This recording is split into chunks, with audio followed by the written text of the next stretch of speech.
I'm Amy Schmidt, and I'm here to have an honest conversation and actually continuing the conversation with Christopher Hamilton with Willamette Elder Law.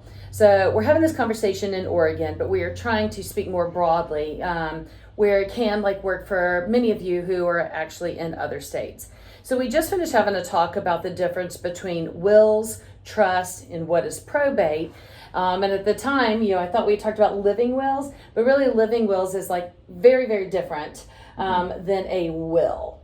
So we're going to talk a little bit about that now. So explain the difference to me between a will and a living will, and do it just like if nobody's ever listened to the other parts of these episodes. So a will is a plan for what happens to your stuff when you're dead.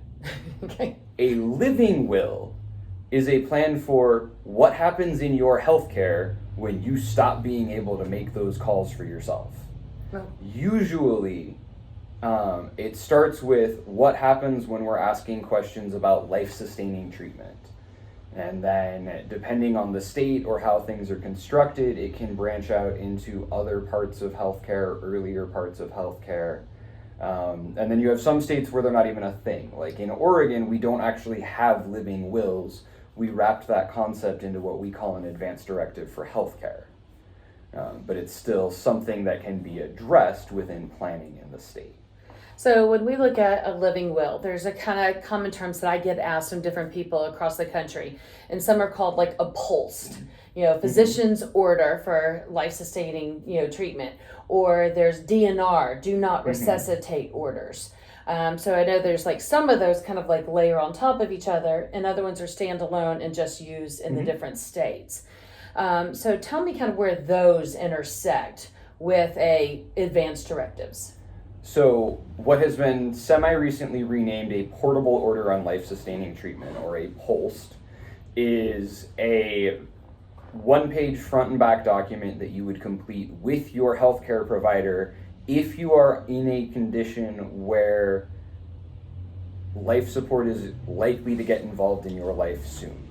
Meaning you either have a terminal condition or you've reached a point in life where you're just more frail, and so a fall has a much higher likelihood of leading to life-threatening conditions, or those types of things. A healthy young person who doesn't have any of those complicating factors shouldn't have a POLST. Okay. And a POLST is an acronym. That's what we were talking about earlier. Yeah. And different states have different words for this, but we're specifically in his examples with Oregon. And that portable order on life-sustaining treatment, or POLST, is actually what most people think of as a DNR, or a do not resuscitate order. That's where those instructions exist in the states that use that form. Okay. And I've lived in a couple different states. I've lived in Tennessee, and I've lived in Colorado and other areas.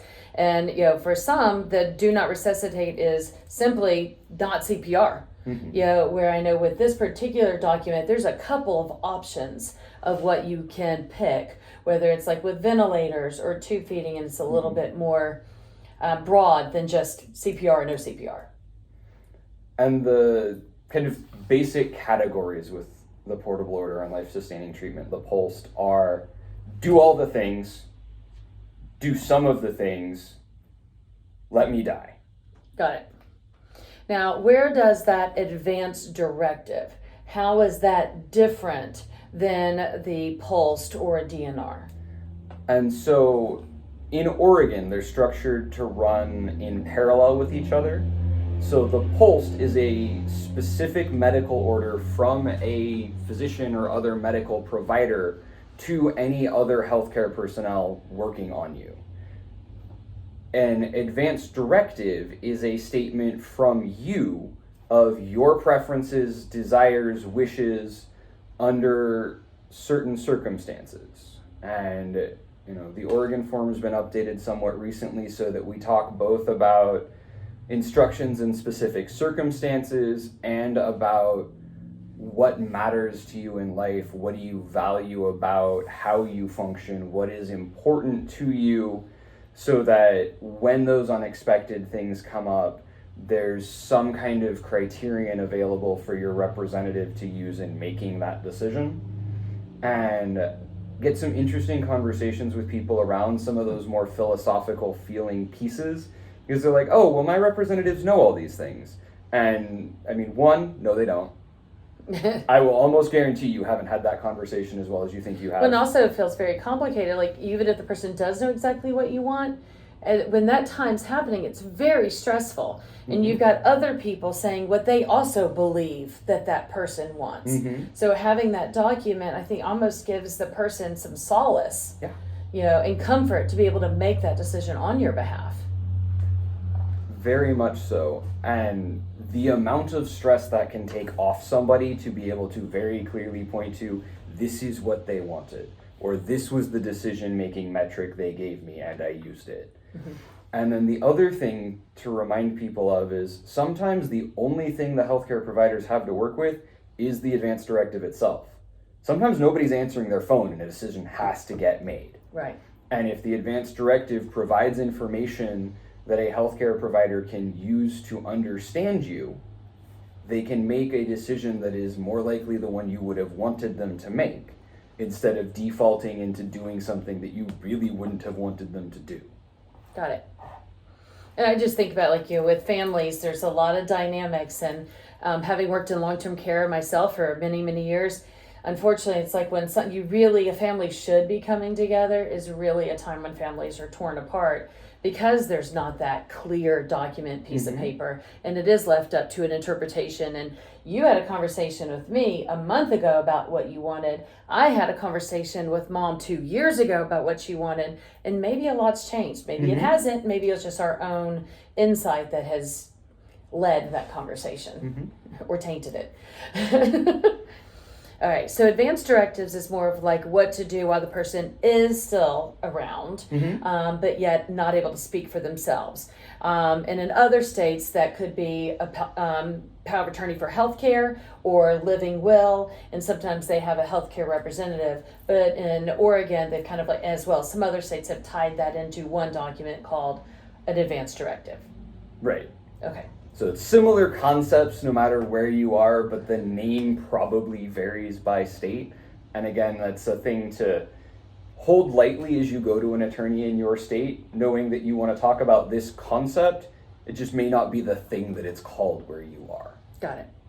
So we've talked a little bit about, so a living will, aka advanced directives, is one part.